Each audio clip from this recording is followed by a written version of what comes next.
we all need partners and we all need community. We all need support to make it. Every single person. Nobody is making it on their own. That's a myth. I think in the work that we're doing and what we see every day, we're more conscious of that here at Open Doors. Because we see partnerships happening, we see the power of those partnerships. And we see the great things that happen when people reach out to each other. My name is Stephanie Hoffman-Hobart, and I am the program director for the Next Door Shelter for Women. The Next Door Shelter for Women is a home that houses 6 women at a maximum. Our age range is 17 to 35. The women that we serve typically are coming out of addiction and are in recovery or abusive relationships.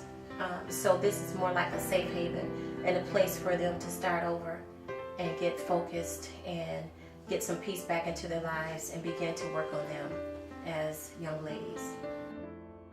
The beauty about our agency is that not only do we have the Next Door for Women, but we have the Open Door for Men. And the Open Door for Men is a carbon copy of the Next Door Shelter for Women.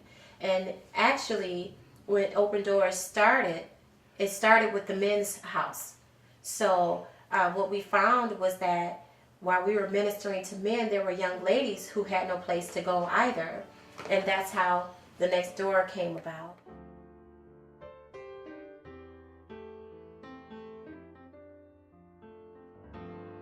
For 35 years, we had 2 basic shelter programs where people got jobs, saved money, and then got housing. That was the goal. We realized in 2004 that people who worked minimum wage jobs were having almost an impossible time finding housing they could afford or housing where landlords would rent to them. So we entered into the Residence Community Project at that point to try to create housing that minimum wage workers could afford. And now we have 44 units of housing in that program. So people who come to the shelters and get jobs and begin to save small savings can now move into housing that they can afford after they complete the shelter program.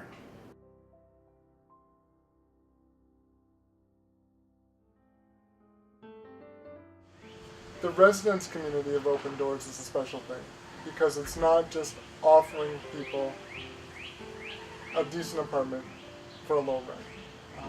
That's really important. The other important part is that we maintain relationship with people while they're with us. They're more than just tenants to us. They're partners.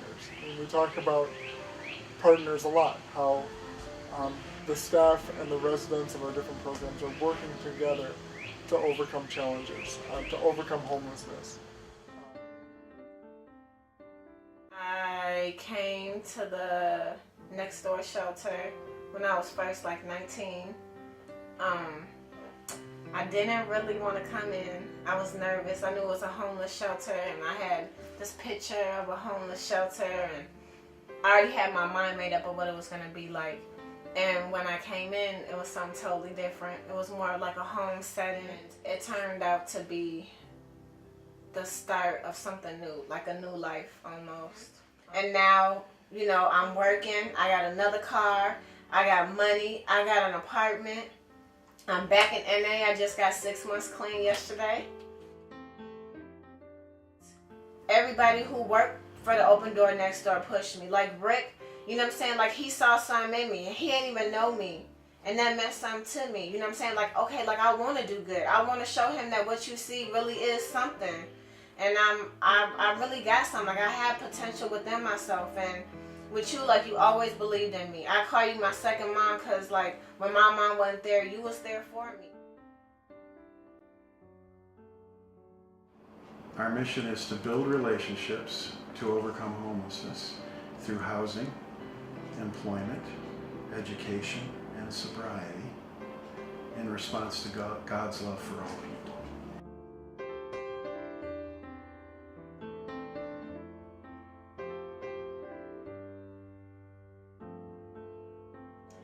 I was able to obtain permanent housing through the Open Door Next Door Shelter, It's a beautiful one-bedroom apartment. It's been so affordable and nice because everything's included in the rent. So it's nice having a beautiful place to stay that you know was put together with a lot of love from a lot of different people, knowing that it's just for you. We continue to need financial support in a constantly changing economic situation. We continue to need financial support to be able to do this. We also need volunteers to help us primarily with the upkeep and maintenance of our buildings. So we welcome people who are interested in helping homeless men and women get on their feet to contact us and help us do that.